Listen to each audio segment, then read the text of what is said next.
Govinda Gopala. Hello my dear friends, आप लोगों का बहुत बहुत स्वागत है। जैसा कि मैंने आपको कुछ क्लासेस में अभी बताया है, मैंने सी प्लस प्लस के बारे में। तो हम चूंकि क्या है कि सी और सी प्लस प्लस में कोई खास डिफरेंस नहीं है। इसमें केवल क्या है कि इसमें हम हमारा इसमें ऑब्जेक्ट ओरिएंटेड प्रोग्रामिंग स्टार्ट कर दिया है। इसमें से इस वर्जन से सी विथ क्लासेस, या आप ये कह सकते हैं सी प्लस प्लस इंक्रीमेंटल। जैसे मैंने आपको आपने थ्योरी क्लास में बताया था कि इंक्रीमेंटल है, तो सी का ये अपडेटेड वर्जन है, अपग्रेड वर्जन है। और ये इसमें हम केवल मतलब जो कुछ हम सी में कर सकते हैं वो सब कुछ करते हैं इसमें। और प्लस इसमें क्या है, क्लासेस आ गए हैं, तो हम इसमें क्लास और ऑब्जेक्ट बनाते हैं। तो हम क्या करेंगे कि हम इसमें केवल थोड़ा सा बेसिक आइडिया देंगे कि इसमें सी प्लस प्लस में इनपुट और आउटपुट कैसे चलते हैं, और थोड़ा बहुत मतलब कंपेयर करके दिखाएंगे सी और सी प्लस प्लस से। लेकिन हम जो इसका डीपली हम नॉलेज लेंगे, डीप नॉलेज लेंगे, वो हम लेंगे सी शार्प लैंग्वेज में। वो हम सी शार्प लैंग्वेज के लैंग्वेज में हम एज अ प्रैक्टिकली हम यूज करेंगे कि हम कैसे सॉफ्टवेयर बनाते हैं और कैसे हम उसको तैयार करते हैं। एक सॉफ्टवेयर को अपलोड कैसे करते हैं, हम उसको टेस्ट कैसे करते हैं, हम वो सब कुछ बताएंगे हम आपको। लेकिन हम केवल एक एक ही वीडियो बनाएंगे इसका, क्लास सी प्लस प्लस का, जिसमें हम आपको बेसिक आइडिया देंगे कि ये बेसिकली चलता कैसे है, रन कैसे होता है। तो गाइज, लेट्स स्टार्ट। हम क्या करेंगे, हम जैसे सी के लिए बनाते थे वैसे ही हम नया प्रोजेक्ट बनाएंगे। न्यू प्रोजेक्ट, कंसोल एप्लीकेशन, गो कर देंगे। नेक्स्ट, इसमें हमने सी प्लस प्लस सेलेक्ट कर लिया, नेक्स्ट किया। अब यहाँ पे हमने लिख दिया सी प्लस फर्स्ट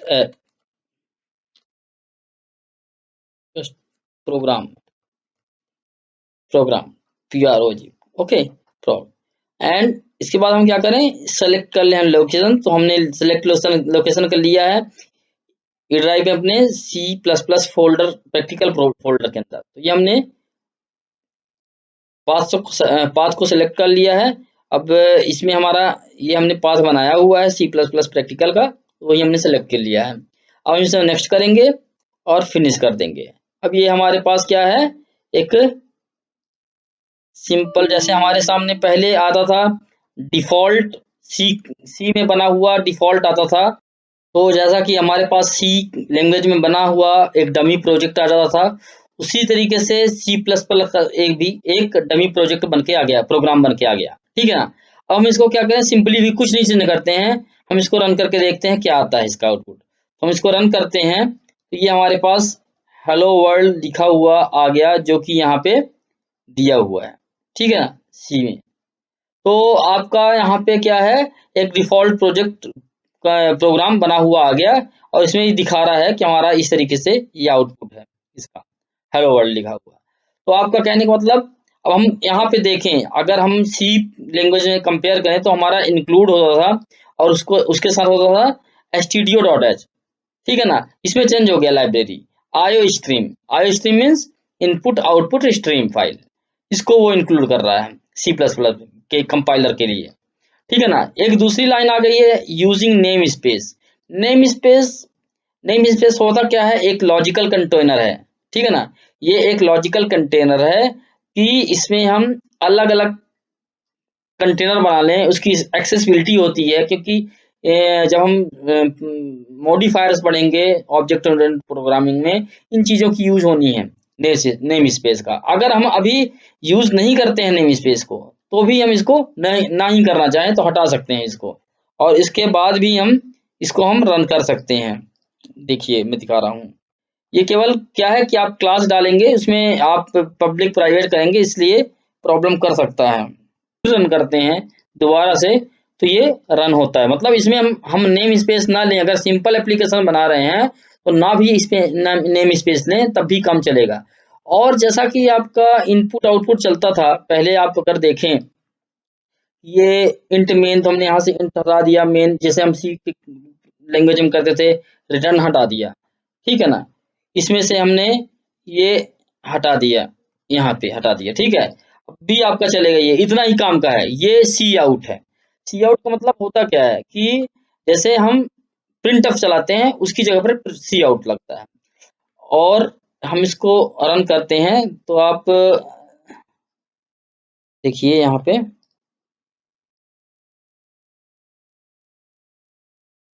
ये देखिए आपका ये बनके आ रहा है, आपका मतलब प्रोग्राम चल रहा है, तो उतने में भी हमारा प्रोग्राम चलेगा ही चलेगा। ठीक है, अब हम क्या करते हैं करें कि इसमें ये इंट एल इसलिए लिखा हुआ है कि न्यू लाइन, हम इसको न्यू लाइन से भी लिख सकते हैं, इस तरीके से भी न्यू लाइन। इंट एल जो है तो वो भी एक कीवर्ड है और ये भी ये है, हम एज इट इज यूज कर सकते हैं जैसे सी शार्प में हम यूज करते आए हैं।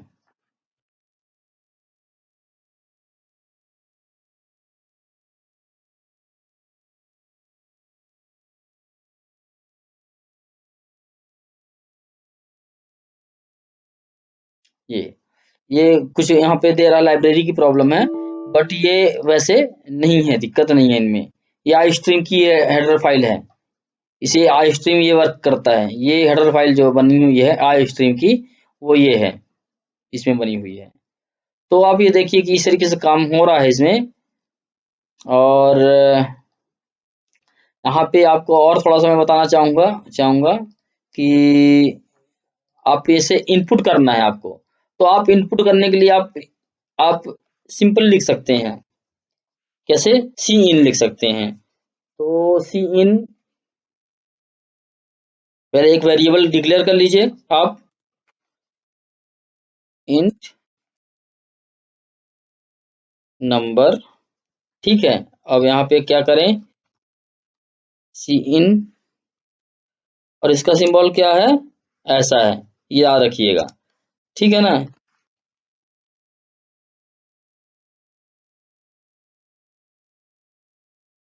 इनपुट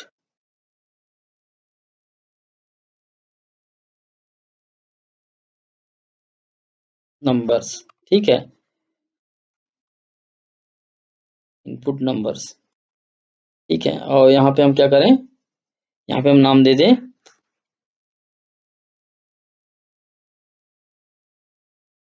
यहाँ पे हम नाम दे देते हैं इसका क्या नाम है, नम। ठीक है, अब हम यहाँ पे इसको रन करते हैं, आप देखिए।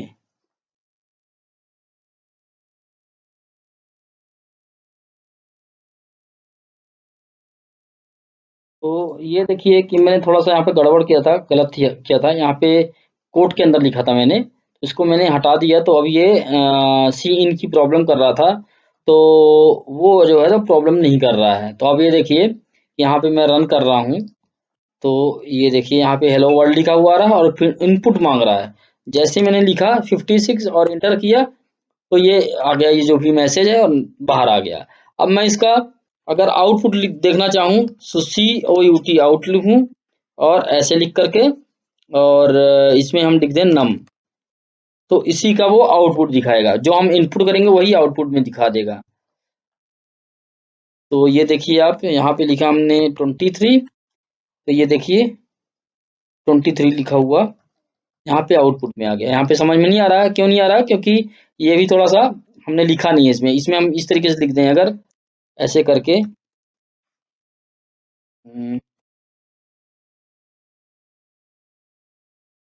आउटपुट, ठीक है ना।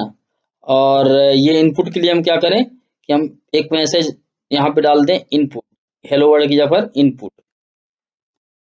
तो अब आपको क्लियर समझ में आएगा, यहाँ पे देखिए। तो ये देखें आप, इनपुट हमने डाला 145 और ये आउटपुट आ गया 145। ये देखिए आउटपुट आ गया 145। 145 आउटपुट के साथ में टच है, तो आप और कुछ कर सकते हैं, न्यू टैब डाल सकते हैं, न्यू टैब लिख दीजिए। बाकी वैसे ही चल रहा है जैसा आपने किया हुआ है पहले, ठीक है ना, जैसे आपने पहले काम कर लिया है सी सी लैंग्वेज के टाइम पे। अब केवल आपको थोड़ा सा इतना समझना है कि सी प्लस प्लस में ये चीज हो सकती है आराम से। हम इसमें डीप में नहीं जाएंगे, क्योंकि हमें जो है तो आगे बढ़ना है दूसरे लैंग्वेज में, और हमें एडवांस लैंग्वेज पढ़ने हैं जिसमें हम लाइफ टाइम प्रोजेक्ट के बारे में डिस्कस कर सकें। तो ये देखिए ये देखिए आउटपुट ये आ गया, टैब लगा दिया तो स्लैश टैब टी कर दिया, टैब लग गया। अब इसमें समझने वाली एक चीज और बात है, आप ये देखिए सी लैंग्वेज में क्या था कि इनपुट करने में हमें %d, %f, %s, %c ये चीज लिखनी पड़ती थी। तो अब हमें इसकी टेंशन नहीं है, अब हम इसको नहीं लगाएंगे क्योंकि ये एडवांस लेवल है। इसलिए इसमें हमने इंटीजर डिफाइन किया, लेकिन यहाँ पे हमने %d कुछ नहीं लिखा, कुछ भी नहीं लिखा उसका। इवन यहाँ पे हमने आउटपुट दिखाया तो आउटपुट में भी हमने कुछ नहीं किया। तो अब हम आपको एक सिंपल सा प्रोग्राम बना के दिखा देते हैं ऐड का, और उसके बाद हम इसको क्लोज करते हैं मैटर को। ठीक है, फिर हम आगे नेक्स्ट पढ़ेंगे, नेक्स्ट क्लास दूसरी चीजों के लिए पढ़ेंगे, दूसरे सब्जेक्ट के लिए पढ़ेंगे। तो अब आप देखिए यहाँ पे हमने क्या किया, यहाँ पे हमने डाल दिया ए बी और सम, नम की जगह पर सम कर देते हैं, ठीक है ना, सम कर दिया। अब इनपुट ए कर दिए, ठीक है ना, न्यू टैब कर दिया हमने, इनपुट ए के बाद न्यू टैब, और यहाँ पे कर दिया हमने, आप देखिए इनपुट कर दिया ए को। अब एक और लिखेंगे इनपुट बी के लिए, तो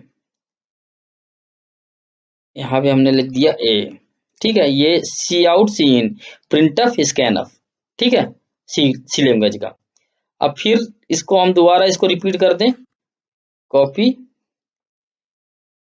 पेस्ट, इसको हमने बी कर दिया और यहाँ पे इनपुट बी कर दिया, ठीक है ना। अब हमें क्या चाहिए, रिजल्ट चाहिए, तो किसमें, sum equal to A plus B, ठीक है। अब आप देखिए यहाँ हमने लिखा सम।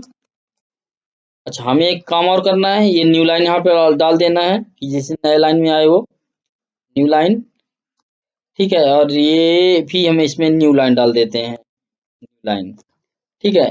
तो सम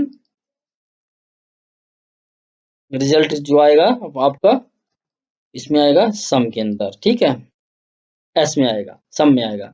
अब हमने ये चेंज करके और इसको हमने रन कर दिया। इसको हम रन करते हैं, सिंपल सा प्रोग्राम है, बिल्कुल सिंपल सा, जैसा कि आप सी में किया हुआ है। अब आप देखिए यहाँ पे, हम यहाँ पे इनपुट है, ठीक है ना।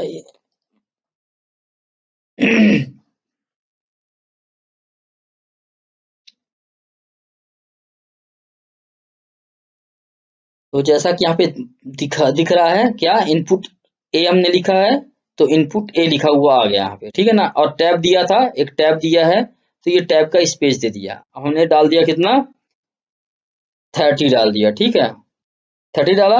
अब 30 के बाद इनपुट बी हमने डाला, क्या डाला, मांग रहा है जो भी देना है, तो हमने डाल दिया 20। अब देखिए इंटर करेंगे तो क्या आ गया, सम इक्वल टू 50 आ गया रिजल्ट, है ना। तो ये, अच्छा ये स्पेस इसलिए दे रहा है, यहाँ पे एक स्पेस दे रहे हैं हम, लगा हुआ आ रहा है, क्योंकि हमने स्पेस दे रखा है यहाँ पे। ये देखिए इनपुट बी के लिए स्पेस दे दिया, इनपुट एस सम के साथ स्पेस दे दिया, इसलिए। तो अगर आप यहाँ पे फिर से देखें तो अब बराबर भी दिखेगा, थोड़ा डिजाइन ठीक दिखेगी।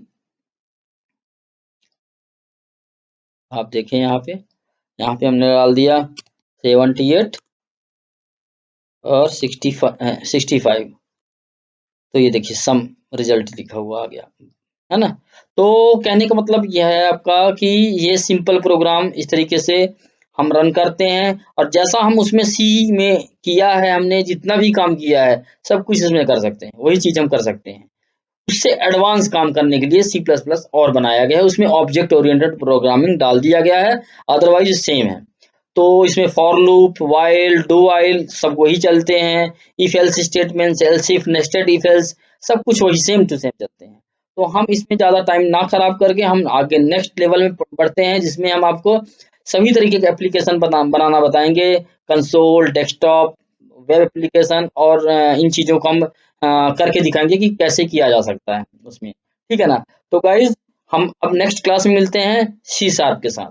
तब तक के लिए थैंक यू, बाय बाय।